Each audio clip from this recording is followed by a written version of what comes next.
New tonight, Trump and Putin face-to-face. The White House announcing the two leaders will meet for a summit July 16th in Helsinki, Finland. President Trump previewing the summit, making a rosy prediction. We can all get along. It's going to be great. The world has to start getting along. And roughly 30 minutes before the summit was formally announced, Trump was saying what Putin wanted to hear, once again casting doubts that Russia meddled in the 2016 U.S. presidential election. President Trump tweeting, "Russia continues to say they had nothing to do with meddling in our election. Where is the DNC server? And why didn't shady James Comey and the now disgraced FBI agents take and closely examine it? Why isn't Hillary Russia being looked at? So many questions, so much corruption." So let's be clear. Russian meddling in the U.S. election is not a matter of dispute or discussion. Period. I can't believe I actually have to say it. And yet, when the President of the United States continually denies the reality and the facts, we are forced to repeat them and to show for the umpteenth time that President Trump's own intelligence chiefs not only fully concur with the formal intelligence assessment that Russia interfered with the election, but that Putin is going to do it again. I participated in that 2017 work. I stood by it then. I stand by it now. And I agree with Director Pompeo. This is not going to change or stop. General Ashley. Yes, it is not going to change, nor is it going to stop. Throughout the entire community, we have not seen any evidence of any significant change from last year. It happened, and it's happening again. And yet the president, of course, continues to suggest he's taking Putin's side. And as he questions whether Putin meddled in the election, today on Twitter, the Deputy Attorney General, of the United States says that collusion with Russia when it comes to the Trump campaign is not off the table in the Russia investigation. Do you believe, as Donald Trump indicated, that the investigation of which you have read, the Inspector General's report, has vindicated Mr. Trump as relates to collusion with Russian agents, as he indicated? Or is the investigation ongoing? There is an ongoing investigation, yes. And it's not concluded? Correct. Out front now, the political editor for the New York Times, Patrick Healy. And Patrick, I said that with frustration because at this point I don't understand how anybody can't have frustration, right? You can right. Think whatever you want to think. You can think the investigation should have ended ages ago when there was no collusion. But to deny Russian meddling in the election and to deny that it's happening again is frankly absurd. And yet the president did it again today, as he called the FBI all sorts of names.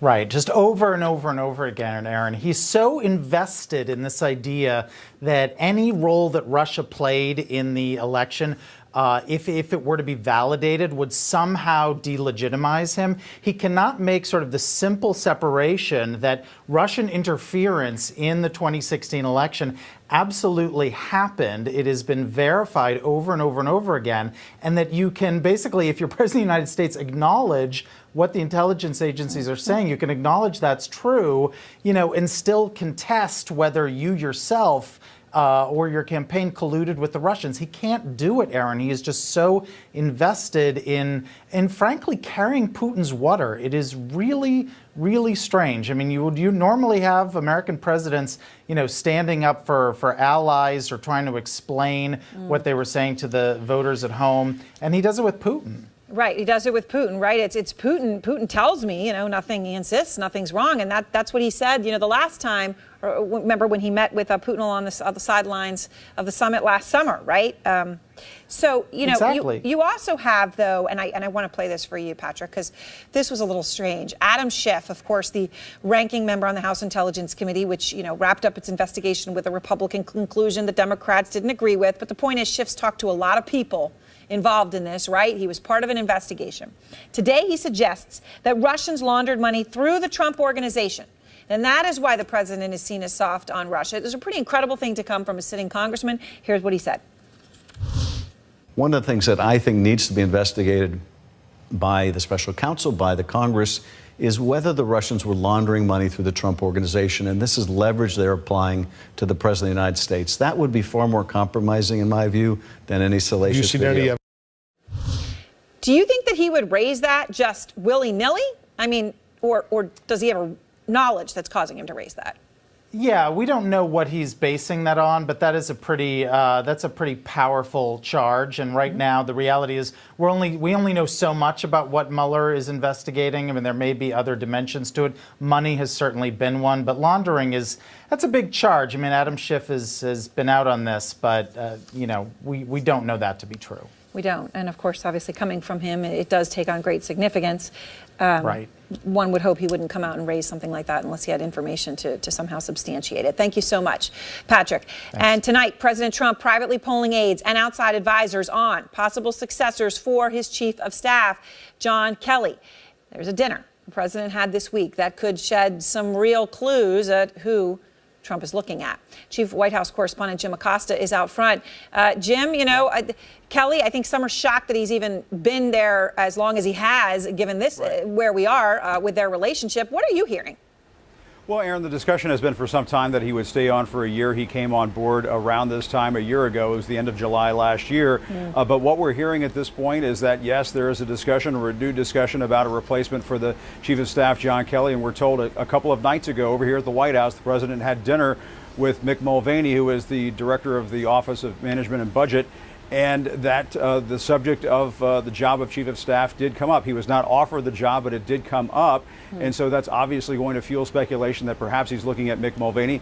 The Vice President's Chief of Staff, Nick Ayers, apparently his name has also been floated as a possible successor to John Kelly. Now, the White House was asked about this earlier today, Aaron, and the Deputy Press Secretary, Lindsay Walters, says she talked to the president about this personally, and that he said there is no such conversation going on, and that he described it as fake news. But of course, we're hearing that the subject did come up the other night at dinner here at the White House with Mick Mulvaney, so stay tuned. There have been a lot of things described as fake news that have been anything but, so it's sort of a meaningless term. Yeah, but when it comes to this, I guess the question is, you can understand why a lot of people would want this job, right? They want it because they like the president, they want it because they like the prestige, whatever, all sorts of reasons. But the president doesn't necessarily always treat these people well. Is that giving anyone pause? Yeah, exactly. And also keep in mind, the president likes to be his own chief of staff. He likes to be his own communications director. He likes to be his own press secretary. So it's a maddening job for whoever goes in any of these positions. But Mick Mulvaney is seen as somebody who keeps the trains running on time, and that might be somebody the president needs. Aaron. It might be exactly what he needs.